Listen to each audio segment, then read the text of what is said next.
Police in Eswatini have fired rubber bullets at protesters who took to the streets of the capital Mbabane. That's according to a pro-democracy activist.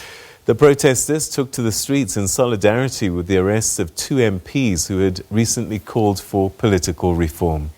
Pro-democracy legislators Baqede Mabuza and Mtandeni Dube were arrested on Sunday and are accused of inciting violent protests. Mabuza and Dube had recently called for an elected rather than appointed prime minister, amongst other changes. Violent protests broke out after authorities banned citizens delivering petitions to support this demand last month. At least 50 people were killed. A warrant of arrest for the third suspect, also a member of parliament, has been issued. Well, to give us an update, we're now joined from Mbabane in Eswatini by the People's United Democratic Movement Secretary-General Wandile Dludlu. Thank you so much indeed for joining us. Welcome to the program. Perhaps we can start trying to get a sense of where Eswatini is. There was the images that we saw of protests, people on the streets, and then there was a call perhaps to step back a little bit because there was a fear of a loss of life. What has that done in terms of the impetus to try and push for these changes? Thank you very much, my brother, for having us, and greetings to all viewers at home. Yes, the situation is quite tense.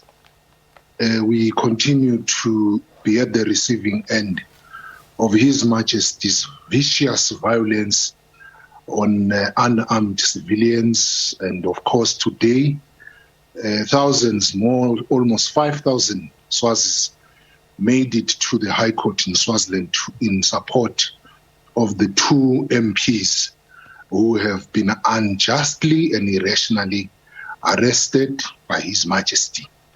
We continue to see the use and misuse of organs of the state, particularly the judiciary, which in principle is supposed to mete out justice to people, but is being used completely for the opposite, to oppress and use to deter people from speaking and challenging the status quo.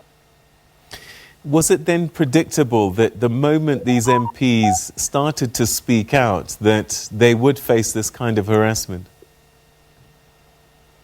Sorry, my brother. I was just saying, was it then an inevitability that the moment these MPs spoke out that they would start to face some kind of harassment? Oh, certainly, yes, because what has happened today has become common. It has happened many times. Actually, it's deja vu. It exactly happened in 1973 when three MPs from the East won elections to become an opposition, and the then king resorted to use of state violence and institutions to crack down. So it's quite ironic that His Majesty, 35 years into office, still believes that the way to run a country must be violent, he must bully, and use all forms of tactics to kick out people from engaging in politics.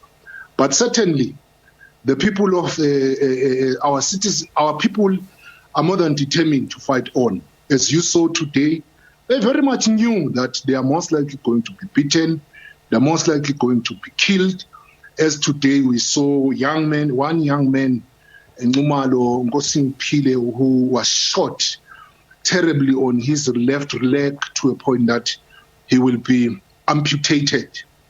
It's extremely disheartening to see this continuing, and on the other end, we're seeing SADC and other institutions continuing to be nice and soft with the king when there are evidence of every day Swazis being butchered, broad daylight, by police or by a militia, a private militia, in the pretext of the police and soldiers who have no regard for law and respect for our people. 2 weeks ago, the King called for a national forum, a Sibaya, to discuss the issues. You chose not to participate. Is that not working for your cause, though, if you're not going to engage with the King? No, my brother. The King called Sibaya, which is basically a setting where the King calls his subject. It is not a session where we discuss. It is where people go and sit down and listen to what the King wants to say. And he did exactly that, where he called people and told them all manner of things you would have not ordinarily expected from a leader, where's more a king. So it's not a matter of anyone having boycotted. We didn't boycott anything. There was no meeting there. Mswati simply went there and rant and said all manner of things as you had for yourself. So Pudema has always been available for engagement. It's just that we are not about to go and praise sing. We're there to engage on real topics and real issues that seek to broker a lasting, peaceful solution to the more than 48-year political impasse that this nation has been plunged into by His Majesty, courtesy or after the advent of the 12 April 1973 decree. These MPs that have spoken out, what is going to happen to them? Yes, the court had the bail application and the judgment has been reserved. We don't know until when, but from where our end, we know that His Majesty commands the judiciary in Swaziland. He's going to give a directive, as he has done before, on several occasions, particularly on politically motivated cases like this one. As I have said earlier on, the institutions of justice or organs of state are in Swaziland used to mete out injustice and to deter people from challenging. So we are expecting that these two MPs are most likely not going to be afforded bail. Their case is not going to be heard justly and fairly, but that as it may be, our people are very clear. If you read today and the previous last month, Mswati has killed more than 70 of our people.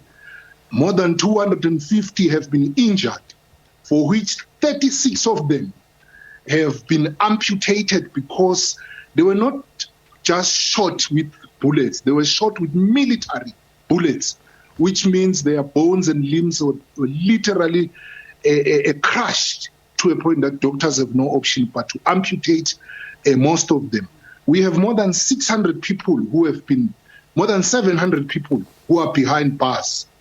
And our volunteer lawyers, so far under the Legal Resource Center, has managed to attend at least 216 of them, for which 139 have managed to get bail. 77 are still behind bars because they cannot afford the various bails of 1,000, 5,000, 10,000, some of them, because many magistrates are being activists of the regime to ensure that they deter our people. In our view, the people are continuing to fight. They're continuing to fight, and victory is certain. It may be painful, it may be hard, but we can hear the bells of freedom are ringing. These actions by the police, the army, is this under the order of the King directly? Oh yes, my brother. The King in Swaziland, by law, he is the commander-in-chief of the all armed forces, the soldiers, the police. They are even called His Majesty's Police. They are not a national police service. That's why I said earlier on to you, this is a private militia that parades and masquerade as a police force. So they do they wouldn't have gone to carry out the order they carry without an order of the king. Also, in Swaziland, you don't have your independent police commission where people, if they are abused or force happens to be excessively used, people could go seek redress with. In Swaziland, police are protected by law. Soldiers are protected by law. That's why they can shoot and willy-nilly as they do. And what do they happen? They get a promotion. So it's a given. We know without a doubt, we know that it is His Majesty, the King, who issued the order to kill and shoot all these people. And even in that Sibaya, he said it himself, that he has no remorse. In fact, he wants it more. I'm just trying to understand how he would allow his own subjects to be killed in this way. Is this just to maintain the status quo, and a desire to hold on to power, absolute power? Certainly. We have lived in a system and in a country that really has no respect for the Swazi.